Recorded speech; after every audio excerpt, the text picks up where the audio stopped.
kid? Where are you gonna run to? That's what you have to ask yourself. So yeah, I really do enjoy that. And it's interesting, there's, some different types of acid work there, meaning there's that deeper and more frenetic and intense, like acid lasers, as I think I called them at the beginning, which then come back in that section near the end, which I really enjoy, maybe my favorite moment in the tune. But there's also that more winding, like slower tempoed acid melody, which is more of like a foreground melody, less of like a supporting acid engine. So I enjoy the different types of acid over the course of the track. I enjoy the energy.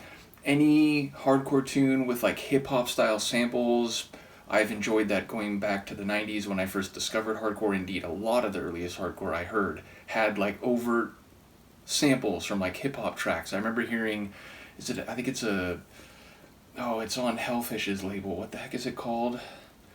Like Technological Terror Crew? I forget what it's... But basically it's the Ripper, and that's like an LL Cool J track, and I remember being like really keen on hardcore tunes that sampled hip hop. Now over the years I think I've come to like even more hardcore tracks that sample reggae and like raga samples. That being said, again, any hardcore tune that has some hip hop style or hip hop flavoring to it, it's an extra bonus in my book. And yeah, I just enjoy the upfront nature of this one. It gets what it's going to get right away. It just, so sort of goes for it.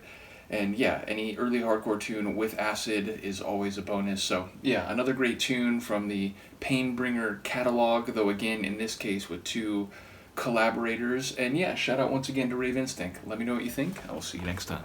Peace.